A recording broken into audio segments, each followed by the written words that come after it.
दोस्तों, यूं तो भारत के कई राज्यों में शराब बैन है, लेकिन वहीं दूसरी ओर शराब की खपत हमारे देश में कम भी नहीं है। हमारे रेवेन्यू का एक बड़ा हिस्सा शराब पर लगने वाले टैक्स से आता है। शराब की यूं तो वाइन से लेकर वोडका तक कई किस्में हैं, लेकिन सबसे पॉपुलर ड्रिंक्स में से एक है विस्की, जिसे जेंटलमैन ड्रिंक भी कहा जाता है। क्या आपने कभी सोचा है कि आखिर किस तरह से इस विस्की को ये लोग फैक्ट्री में बनाते होंगे? आखिर अल्कोहल बनाने के लिए इसमें क्या क्या मिलाया जाता है और क्यों एक बॉटल विस्की बनाने में सालों लग जाते हैं? आपके सभी सवालों का जवाब आपको मिलेगा आज के इस वीडियो में, तो बने रहिएगा। वीडियो के अंत तक हमारे साथ। वीडियो शुरू होने से पहले चैनल को सब्सक्राइब करना और दबाना मत भूलिएगा।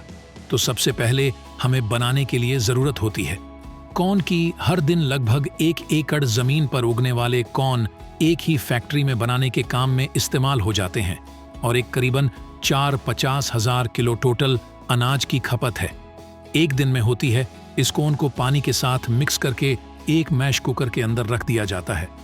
इससे पानी के बारे में एक खास बात यह है, ये आपका नॉर्मल वाटर नहीं है, बल्कि इसे लाइमस्टोन की गुफाओं से निकलने वाली झीलों से लाया जाता है। लाइमस्टोन पानी में आयरन की मात्रा काफी कम कर देता है और साथ ही पानी को बाकी मिनरल्स से भी भर देता है।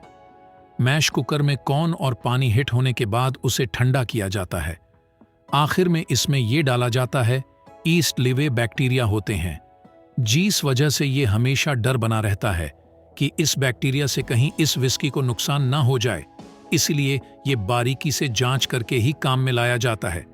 जब इसे मिक्स में जस्ट बाकी सब्सटेंस को तोड़ ढहने लगता है, तब इसमें 50% एक कार्बन डाइऑक्साइड और 50% एथेनॉल बन जाता है और इस एथेनॉल को ही आप अल्कोहल भी कह सकते हैं। इसके बाद इसे लिक्विड में कुल 12% अल्कोहल बचा रह जाता है, जिसे डेस्टिनेशन प्रोसेसेस के लिए एक कॉपर स्टील में भेज दिया जाता है। प्रोसेस इसे फिल्टर करने के लिए डिजाइन की गई है। हम सभी जानते हैं कि अल्कोहल का बॉइलिंग पॉइंट है पानी से कम है, इसलिए इस लिक्विड को उसी टेम्परेचर पर ही टिक किया जाता है जिसमें पानी तो लिक्विड ही रहे, लेकिन अल्कोहल भाप बनकर RDDDH जाए।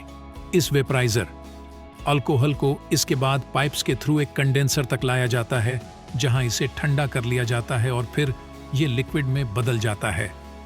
अब ये लिक्विड 140 से प्रूफ में बदल चुका है। 140 से प्रूफ यानी इसमें अभी भी 70% अल्कोहल है, अभी काम खत्म नहीं हुआ है। अगर हम दूसरी तरफ चले तो यहाँ पर ओंकवर्ड को जलाने की तैयारी चल रही है। इसे जलाकर चारकोल बनाया जाएगा। क्योंकि कंपनी पेट्रोलियम फ्री रहना चाहती है, इसलिए वो इन्हें लकड़ियों को जलाने के लिए इसके ऊपर ही डाल देती है, जो एक फ्यूल बन जाती है। जैसे ही लकड़ी चलने लगती है, उसे बीच में ही ठंडा कर लिया जाता है और अब ये चारकोल में बदल जाती है।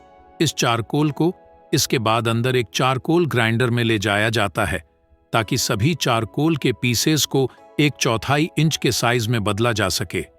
ऐसा करना इसलिए जरूरी है क्योंकि इसके बाद को इससे फिल्टर किया जाएगा और हम चाहते हैं कि इसकी चारकोल से होकर गुजरे, न कि उसकी साइड से। इसे चारकोल को 10 फुट लंबे वैक्स में रख दिया जाता है और फिर ऊपर से इस पर गिराई जाती है। इसको इसके ऊपर के हिस्से से नीचे तक लाने में लगभग 6-7 दिन का वक्त लग जाता है और इस बीच में ये 4 गोल विस्की में मौजूद अलग अलग ऑल्स जैसे कोरनॉल को विस्की से पूरी तरह अलग कर देता है। इन्वेस्टर्स में PDDDH चारकोल को हर बात से 6 महीने में एक बार बदलना पड़ता है। अब बारी आती है विस्की भरने की। अब एक एक करके बोतल में भरी जाती है और उसके बाद इसे मार्केट में भेजने के लिए बिल्कुल तैयार है। तो दोस्तों, आपने जाना कि कितनी लंबी प्रोसेस के बाद हमारी विस्की तैयार होती है। अगर आपको ये वीडियो पसंद आए तो वीडियो को लाइक, चैनल को सब्सक्राइब करना ना भूलें।